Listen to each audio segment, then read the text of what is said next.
আলাইকুম, কি অবস্থা সবার? আজকে আমি যাচ্ছি ঢাকায় স্কিল টেস্ট দিতে। তো স্কিল টেস্ট কোথায় হয়, কি ধরনের প্রশ্ন আসে, কি কি ডকুমেন্ট নিয়ে যেতে হয়, এভরিথিং আজকে আমি আপনাদের সাথে শেয়ার করব। আমার অ্যাপয়েন্টমেন্ট টাইম ছিল 9টা 15-তে। তো ওখানে আমার 8টা 45-এ থাকতে হবে। আমি থাকি ঢাকা নবীনগরে। তো এখান থেকে আমার ঢাকা যেতে প্রায় 2 থেকে 2.5 ঘন্টা টাইম লাগে। তো আমি 5:30টায় ঘুম থেকে উঠছি, আধা ঘন্টার ভিতরে রেডি হয়ে প্রায় 6টা বাজে বাসা থেকে বের হয়েছি। তো এখান থেকে আবার আমার হেঁটে বাসে উঠতে 10 মিনিটের মতো সময় লাগবে। রাস্তা পার হয়ে রাজধানী গাড়িতে উঠে পড়লাম। আমি যখন গাড়িতে উঠছি তো ওই সময় সাভার পরিবহন পাইনি। তারপর হচ্ছে কি আমি আপনার রাজধানীতে উঠছি। রাজধানী ওঠার পর আমি নামছি হচ্ছে গিয়ে টেকনিক্যাল নামার পর ওইখান থেকে আবার সাভারের বাসে উঠে আসছি ধানমন্ডি 32-এ। এখন ধানমন্ডি 32 থেকে আমার পরীক্ষা হবে ধানমন্ডি 4-এর মমতাজ প্লাজাটার নাম ধানমন্ডি 4 মমতাজ প্লাজা। তো এইখান থেকে একটা রিক্সা নিয়ে ধানমন্ডি 4-এ যাব। আপনাদের একটু জায়গাটা দেখাই। এই যে দেখতে পাচ্ছেন, এটা হচ্ছে ল্যাভএইড হসপিটাল। ল্যাভএইডের একেবারে অপোজিট সাইডে এইটা হচ্ছে মমতাজ প্লাজা। এইখানের 3 তলায় আপনার স্কিল টেস্টের পরীক্ষা হয় এবং জেএফটিও এইখানেই হয়। সব পরীক্ষা আপনার এই ল্যাভওয়েডের অপোজিট সাইডে মমতাজ প্লাজা ধানমন্ডি 4 এইখানে আপনার স্কিল টেস্ট এবং হচ্ছে জেএফটি পরীক্ষা দুইটা এইখানেই হয়। প্রথমে ভাবছিলাম যে মমতাজ প্লাজা কোনো একটা বড় বিল্ডিং হবে বা অন্য রকম হবে বা কোনো একটা প্রতিষ্ঠান হবে, কিন্তু এসে দেখি যে আমার পিছে যে বিল্ডিংটা দেখতে পাচ্ছেন এখানে হচ্ছে মমতাজ প্লাজা। তো এইখানে মনে করেন যে অনেকবার 3-4বার ঘোরাঘুরির পর তারপর জিজ্ঞেস করতে করতে মানে এক সময় তারপর জানতে পারছি যে এইটা হচ্ছে মমতাজ প্লাজা এবং এইটার 3য় তলায় হচ্ছে গিয়া আপনার যেখানে স্কিল টেস্ট এবং জেএফটি পরীক্ষা হয়। তো আপনার জেএফটি পরীক্ষা দিতে হলে অবশ্যই পাসপোর্ট সাথে করে আনতে হবে এবং আপনি যে সিটটা কনফার্ম করেছেন তার একটা কনফার্মেশন লেটার পাবেন। এই যে আমার যে ফাইলের মধ্যে একটা কনফার্মেশন লেটার এবং একটা পাসপোর্ট আছে, এই দুইটা আপনি নিয়ে আসলে আপনার ইন্টারভিউর জন্য আপনি পরীক্ষা দিতে পারবেন। এবং যখন আপনি পরীক্ষা দেবেন আপনার পরীক্ষার সময় কিন্তু আপনার একটা ছবি তোলা হবে। সেই জন্য কোনো ফর্মাল ড্রেস পরে আসার জন্য চেষ্টা করবেন যাতে আপনার ছবিটা ভালো হয় এবং ওই সার্টিফিকেটে আপনার ছবিটা শো করবে। এখানে লিফট ছিল কিন্তু আমি সিঁড়ি বেয়ে উঠতেছি আপনাদের দেখানোর জন্য যে এটার ভিতরে কি কি আছে।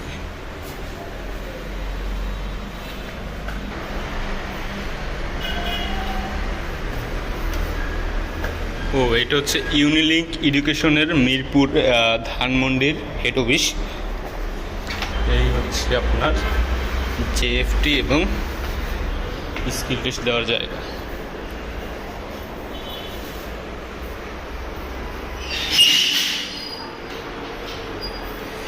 বাইরে একটা নোটিশ বোর্ড দেখতে পারবেন, এখানে কিছু গুরুত্বপূর্ণ ইনফরমেশন দেওয়া আছে এবং আমরা সবাই বাইরে অপেক্ষা করছিলাম যে কখন আমাদের ডাক দিবে। কিছুক্ষণ পর একটা আপু এসে আমাদের লকারের চাবি দিল এবং প্রত্যেকটা লকারের চাবি লাগিয়ে দিল। এই লকারটা হচ্ছে আপনি আপনার সাথে যে ফাইল বা কাগজপাতিগুলো আনবেন বা আপনার ঘড়ি, মোবাইল ফোন ইত্যাদি আপনার সাথে যত যাবতীয় জিনিসপাতি থাকবে সব এইখানে রেখে গিয়ে তারপর আপনাকে এক্সাম হলে প্রবেশ করতে হবে। শুধুমাত্র পাসপোর্ট এবং কনফার্মেশন লেটার এক্সাম হলে নিতে পারবেন। আমার জেএফটির সময় ছিল 9টা 15-তে। ওখানে আমি 8টার ভিতরে ওখানে পৌঁছাইছি। দেন তারা 9টা 15-এর দিকে ভিতরে ঢুকাইছে। ঢুকানোর পর হয়েছে কি, তো ওইখানে আমরা ছিলাম 20 জনের মতো। তো ওইখান ঢোকার পরে বাম সাইডে একটা ওয়েটিং রুম আছে, ওইখানে যে আমরা বসছি 20 জন। তো 20 জন আর সবাই একেবারে নার্ভাস ছিল, মানে কারো মুখ থেকে কোনো কথাই বেরোচ্ছিল না। তারপর আমি বললাম যে কি সবাই নার্ভাস, আর সবাই মানে হেসে দিল। তারপর তাদের সাথে অনেক কথা বললাম। আমি জিজ্ঞেস করলাম যে আপনাদের জেএলপিটি N4 শেষ করতে কত সময় লাগছে বা N5 শেষ করতে কত সময় লাগছে, N4 শেষ করতে কত সময় লাগছে। তারপর ওইখানে বসে হালকা পাতলা কথা বললাম। যেমন ওখানে যেহেতু সাইডের রুমে আপনার পরীক্ষা হচ্ছে, তো ওখানে অত জোরে কথা বলা যাবে না, মানে একটু আস্তে আস্তে অল্প স্বল্প কথা বললাম। দেন তারপর একে একে গেল। তো আমার সিরিয়াল ছিল 19 নাম্বারে, আমরা ছিলাম 20 জন, আমার সিরিয়াল ছিল 19 নাম্বারে। তো ওখানে করে কি আপনার সিরিয়াল অনুযায়ী ডাকে। দেন আমার ডাকার পর আমি তারকে আমার পাসপোর্ট এবং হচ্ছে কনফার্মেশন যে লেটারটা ওইটা দিছি। তারপর ওইখানে সে আমাকে চেক করলো। চেক করার পর বললো আপনাকে প্রশ্ন করবে যে আপনার নাম কি বা আপনার বাপের নাম কি, আপনার মায়ের নাম কি, এটা প্রশ্ন করবে এবং একটু চেক করে তারপর বলবে যে ভিতরে আসেন। ভিতরে নেওয়ার পরে ওইখানে একটা চেকিং সিস্টেমটা হচ্ছে যে আমি যখন প্রবেশ করছি তখন ওই যে সামনে লকার আছে, তো লকারে আমার যত যাবতীয় আপনার এভরিথিং সব কিছু, যেমন যদি আপনার ঘড়ি, মানি ব্যাগ, যদি কানের দুল, ব্রেসলেট বা এভরিথিং যে কোনো যা থাকে ওইখানে লকারে আপনি রেখে, তো লকারে ওখানে চাবি আছে, চাবিটা বন্ধ করে দিবেন। আমার সাথে ছিল একটা ঘড়ি, একটা মানি ব্যাগ এবং আমার ফাইলে যেহেতু আমার একটা পরীক্ষা আছে, তো ফাইল নিয়ে আসছিলাম, পাসপোর্ট। তো আমার ঘড়ি, মানি ব্যাগ, মোবাইল ওইখানে রেখে আমি তালাবদ্ধ করে রেখে আসছি। এবং ভিতরে শুধু আপনার পাসপোর্ট এবং কনফার্মেশন লেটার এই দুইটা শুধু নিয়ে যেতে পারবেন। যাওয়ার পরে তারপর বললো যে হাত দেখাও, হাত দেখালাম, তারপর কলার খোলো, এরকম আপনার কলার খুলে দেখাতে হবে। তারপর হাতের যে বাস আছে এই বাস সম্পূর্ণ খুলতে হবে। তারপর মনে করেন যে আপনার 4টি পকেট আছে, পকেট বাইর করে দেখাইতে হবে যে পকেট কিছু নেই। প্যান্টে যদি ভাঁজ থাকে, আমার প্যান্টে ভাঁজ ছিল, তো প্যান্টের ভাঁজ খুলে দেখাইতে হবে। এবং তারপর একটা ওই যে মুভির মধ্যে দেখছেন না, যেটা লাঠি দিয়ে যে চেক করে যে যদি কোনো গোল্ড বা কোনো মেটালের কোনো জিনিস থাকে তাহলে এটা শব্দ করে, তো ওইটা দিয়ে চেক করলো। চেক করার পর হঠাৎ করে একটা শব্দ হলো। তারপর মানে ওটা শব্দ ছিল আমার বেল্টের, যেহেতু বেল্ট আমার মেটালের ছিল, তো বেল্ট নিয়ে সমস্যা নাই, কিন্তু অন্য কোনো মেটালের কিছু আপনি নিতে পারবেন না। তারপর দেন চেক করার পরে ওইখানে আবার সামনে, তারপর চেক করার পরে করবে কি আপনার ওইটা তাদের সাথে মিলাবে যে ওই দিনে আপনার সিট আছে কিনা। মিলানোর পরে তারপর এখানে আপনি বসবেন, বসার পর আপনার ছবি তুলবে। ছবি তোলার পর একটা নাম্বার দিবে। নাম্বারটা হচ্ছে কি, কারণ ওখানে 30টা কম্পিউটার আছে, 30টা কম্পিউটার থাকলে তো 30 জন একসাথে পরীক্ষা দিতে পারে। তো আমাকে নাম্বার দিচ্ছিল প্রথমে 26 নাম্বার, তো আমি 26 নাম্বারে গিয়ে, ওখানে আবার নাম্বার থাকে প্রতিটা কম্পিউটারে, তো 26 নাম্বারে গিয়ে আমি পরীক্ষা দিলাম। এখন প্রথম সকালে আমার ছিল কাইগো, যেটা কেয়ার গিভার বলে, কাইগো বাংলা স্কিল টেস্ট। তো বাংলা স্কিল টেস্ট হচ্ছে 1 ঘন্টার স্কিল টেস্ট, প্রশ্ন থাকবে 45টা। প্রথম প্রশ্ন 11টা, তারপর 4টা, তারপর 4টা, তারপর 25টা, টোটাল হচ্ছে 45টা প্রশ্ন থাকবে 1 ঘন্টায়। তো 45টা প্রশ্ন দিতে আমি প্রায় 45 মিনিটে 45 থেকে 50 মিনিট লাগছে আমার 45টা প্রশ্নের অ্যান্সার দিতে, এবং ইনশাল্লাহ আপনাদের দয়া ওখানে পাশ করেছি। তারপর বের হয়ে গেলাম। বের হবার পরে তারপর আমার যেহেতু পরীক্ষা ছিল 1টা বাজে, তো আমি বলছি যে আমার যেহেতু পরীক্ষা 1টায়, তো আমি কি আগে পরীক্ষা দিতে পারবো না, 1টার আগে দিতে পারবো না। তারা তারা বললো যে আপনার কনফার্মেশন লেটারটা নিয়ে এসেন। তারপর আমি বাইরে গিয়ে আমার কনফার্মেশন লেটারটা নিয়ে আসছি। নিয়ে আসার পর ওইখানে 5 মিনিট বসার পর আবার আমাকে ডাক দিছে। ডাক দেওয়ার পরে আবার একই প্রসেস, আমাকে ওই সময় চেক করলো, সম্পূর্ণ চেক করার পরে আবার একটা ছবি তুললো। ছবি তোলার পর দেন আমি ভিতরে গেলাম। এখন আপনার যদি দিনে 2টা বা 3টা স্কিল টেস্টের ডেট নেওয়া থাকে, তাহলে আপনি কি পরপর স্কিল টেস্ট দিতে পারবেন। আসলে এটা অনেকে জানে না, বা অনেকে জানলেও বা বলার সাহস পায় না, কিন্তু বললে আপনার হয়ে যাবে। তেমন আমার হয়ে গেছে। আমার একটা স্কিল টেস্ট 9টা ছিল, আবার আমি ওইটা শেষ করার পরে 5 মিনিট পরে আবার আমি আরেকটা স্কিল টেস্ট দিছি, কিন্তু ওইটার ডেট নেওয়া ছিল 1টা বাজে। এখন ওইটার আপনার কোয়ালিটি হচ্ছে গিয়া, আপনার যে পরীক্ষাটা হবে পরীক্ষাটার ভিতরে তারপর আমি দিলাম আপনার কাইগো হচ্ছে জাপানিজ। তো ওটার সম্পূর্ণই জাপানিজ ছিল, আপনার স্টার্ট করুন থেকে শুরু করে এভরিথিং লেখা জাপানিজ ছিল। তো আমার কাছে মোটামুটি সহজই মনে হয়েছে, ইনশাল্লাহ ওটাই পাস করছি। ওটায় প্রশ্ন ছিল 15টা এবং টাইম ছিল 30 মিনিট। 30 মিনিটে 15টা প্রশ্ন। তো প্রথম প্রশ্নগুলো অনেক শর্ট থাকে, যেমন এই শব্দটার সমার্থক শব্দ কি, এরকম 3টা-4টা পাইছি। তারপর পাইছি একটা রিডিং থাকে, তো এই রিডিংয়ের ভিতরে কি বসবে, এরকম 3-4টা কোয়েশ্চেন ছিল। তারপর কোয়েশ্চেন ছিল যে পুরো একটা আপনার প্যাসেজ, যেরকম আমরা জেএলপিটিতে মন্দাই 4-5 যেরকম হয় ওই রকম ফুল একটা প্যাসেজ। তো ওই ফুল প্যাসেজ থেকে আপনার ওই রিডিংটা পড়ে তারপর আপনার 4টে এমসিকিউ থাকবে। 4টে এমসিকিউর ওনাজি কত, হ্যাঁ সোনো ওনাজি কত বা নান্দেস্কা, ওইটার ভিতরে আপনার কি কোনটা বসবে বা ওই গ্যাপে কোনটা বসবে। একটা প্যাস থাকবে, প্যাসের ভিতরে গ্যাপ থাকবে, ওই গ্যাপে কোনটা বসবে, বা একটা আপনি সম্পূর্ণ প্যাসেজ পড়ে ওইটার মনে করেন যে প্যাসেজটার মূল কি, ওইটা আর কি ওখানে অপশন দিবেন।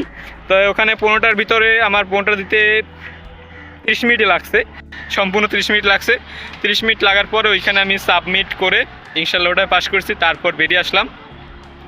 এই হচ্ছে, তো এই হচ্ছে সম্পূর্ণ প্রসেস। তো আপনারা স্কিল টেস্ট দিতে পারেন, অতটাই না। আপনার যে স্কিল টেস্টের বইটা আছে হচ্ছে কি একটা বইয়ের ভিতরে আপনার যেমন বাংলা স্কিল টেস্টের বই যদি আপনি কেনেন, তো বাংলা স্কিল টেস্টের বইটা কিনলে বাংলার পিছনে কিন্তু আপনার জাপানিজ ভোকাবুলারি এবং জাপানিজ যে স্কিল টেস্টের যে আপনার প্রশ্নটা আসে, ওই প্রশ্নটা মনে করেন আপনার ওই পিছে দেওয়া আছে। তো ওইটা যদি আপনি পড়েন তাহলে আপনি মনে করেন ওইটা পড়েই আপনি এক্সাম দিলে ইনশাল্লাহ পাস করবেন। তো একটা বই থেকে আপনি কি 2টা স্কিল টেস্ট দিতে পারতেছেন এবং ওইটা পড়তে ওইটার 200 পৃষ্ঠা আছে। তো আমার সাথে একজন পরীক্ষা দিছিল, কীভাবে আমার সাথে বলতে আমি ওইখানে যাওয়ার পর আমার তার সাথে পরিচয় হয়েছে। তাতে সে দিছিল বাংলাটা, তো বাংলাটায় আমি পাস করলেও সে পাস করে না। তারপর বলছিলাম যে ভাই রেজাল্ট কত আসছে, তো বলতে যে ভাই পাস না করলে আসলে স্কোর দেখা যায় না, আসলেই ওটা ফেল অথবা পাস আসে, কোনো স্কোর দেখা যায় না। কিন্তু জেএফটি যদি দেন আপনি, তো জেএফটিতে আপনার স্কোর দেখা যায় আপনি 180 পাইছেন না 190 পাইছেন না 220 পাইছেন না 250 পাইছেন। ঠিক আছে, এ হচ্ছে এভরিথিং। আর এরপরে আমি পার্কে আসছি, তারপর ধানমন্ডি ঘোরাঘুরি করছি, এভরিথিং আপনাদের কাছে এখন শেয়ার করে বলবো। বাইরে বের হয়ে দেখি যে একটা মামা ছোলা মাখা বিক্রি করতেছে। তো মামাকে বললাম, মামা ঝাল একটু বেশি করে দিন। মামা আমাকে এত পরিমাণে ঝাল দিছে যে আমার খেয়ে মাথা খারাপ হয়ে গেছে, মানে অলরেডি শরীর থেকে ঘাম ছেড়ে দিছে, এমন একটা অবস্থা। কি করব বুঝতে পারতেছিলাম না। তারপর দেখলাম একটা মামা আখের রস বিক্রি করতেছে, সেখানে গিয়ে 1 গ্লাস আখের শরবত খেয়ে নিলাম। একটা ফ্লাইওভার দেখলাম অনেক সুন্দর, ফ্লাইওভারটার উপরে উঠে একটু হাঁটাহাঁটি করলাম। একটু হাঁটার পর দেখি রাস্তার পাশে আমের মেলা বইছে, হিমসাগর আম, রূপালী, ল্যাংড়া, এরকম আরও বিভিন্ন ধরনের আম আছে এখানে। এবং আরও দেখলাম রাস্তার পাশে নার্সারি, নিচে খুব সুন্দর সুন্দর ফুলের গাছ। मुझे पार्क मिल ही गया, चलो पार्क को एक्सप्लोर करते।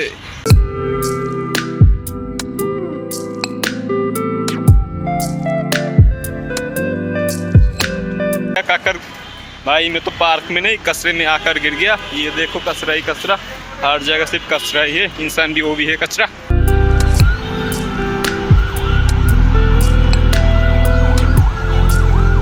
পুকুরের চারপাশে সুন্দর করে হাঁটার জন্য এইরকম ব্যবস্থা আছে, এটা আমার কাছে মোটামুটি ভালোই লাগছে। পার্কের যে সাইড দিয়ে আসছি ওই সাইড দিয়ে দামে ছিল, মানে ভালো না, কিন্তু এই যে সাইডটা দিয়ে আমি হাঁটতেছি এই সাইডটা খুবই সুন্দর। এই যে পাশে দেখতে পাচ্ছেন একটা খেলার মাঠ আছে এবং সাইডে হচ্ছে গিয়া পুষ্কুনি, এবং সামনে পুষ্কুনির সাইড দিয়ে এরকম হাঁটার জায়গা, তো মোটামুটি রিল্যাক্স আছে। আর আজকে তো স্কিল টেস্ট দেওয়ার পর এই বের হলাম এখানে। ভাই क्या बोलूं, लोगों को पूछ रहा हूँ भाई धानमंडी पार्क कहाँ है, तो बोलते हैं सामने है, सामने सामने। ओ माय गॉड, 2 किलो हटने के बाद फिर मुझे मिला धानमंडी पार्क। क्या भाई,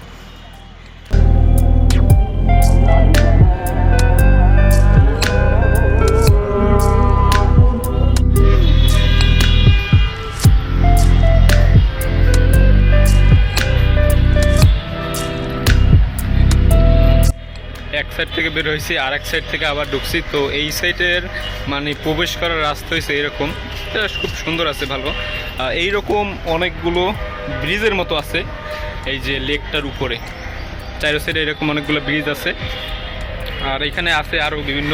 তো পার্কটা মোটামুটি সুন্দর আছে এবং পার্কটা হচ্ছে কি অনেক বড়। এখানে অ্যাক্টিভিটি করার জন্য অনেক কিছু আছে, যেমন বিভিন্ন আইটেমের খাবার আছে। আবার এখানে দেখলাম ওই যে বেলুন শুট আছে না, টুসটুস বেলুন দিয়ে মারে, ওইগুলো আছে। তারপর এই যে এরকম বিভিন্ন জিনিস আছে মানে ধোলার জন্য। তারপর এই যে বসার জায়গা আছে, আরো অনেক কিছু আছে। তারপর এখানে দেখলাম আবার ওই সাইডে ক্রিকেট খেলতেছে। তারপর আবার দেখেন এরকম সুন্দর সুন্দর কাঠবিড়ালও আছে অনেকগুলা।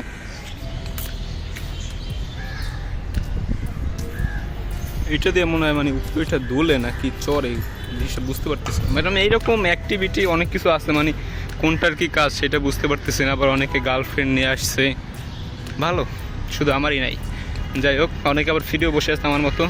এই যে একটু দৌড়লাভ করার বিভিন্ন জিনিস আছে। আর একটা অনেক বড়, তো আমার কাছে তো সময় নেই যেটা পুরোপুরি এক্সপ্লোর করবো, কারণ আজকে ভিডিওটা এমনিতেই বড় হয়ে গেছে, কারণ আপনার সাথে স্কিল টেস্ট নিয়ে কথা বললাম। তো চিন্তা করলাম যেহেতু পার্কটা একটু আসছি, একটু ভিডিও করে নেওয়া যাক। এই হচ্ছে অবস্থা।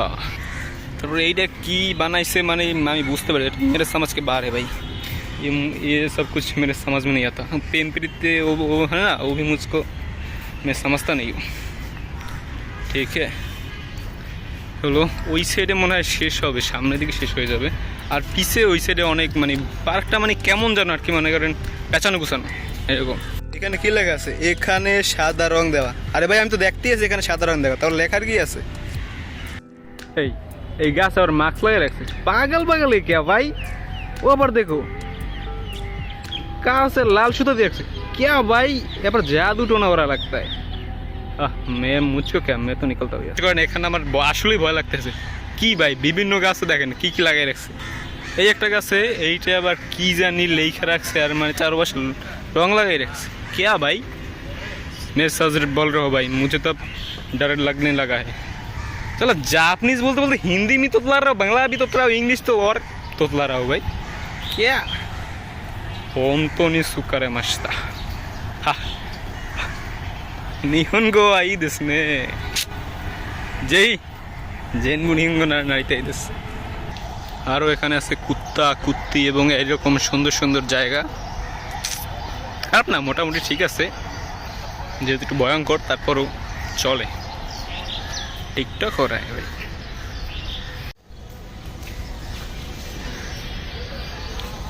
বড় একটা ক্যাফে আছে এই যে ধানমন্ডি একেবারে লেকের ভিতরে, তো অনেকগুলো আইটেম পাওয়া যায় মনে হচ্ছে ভালোই।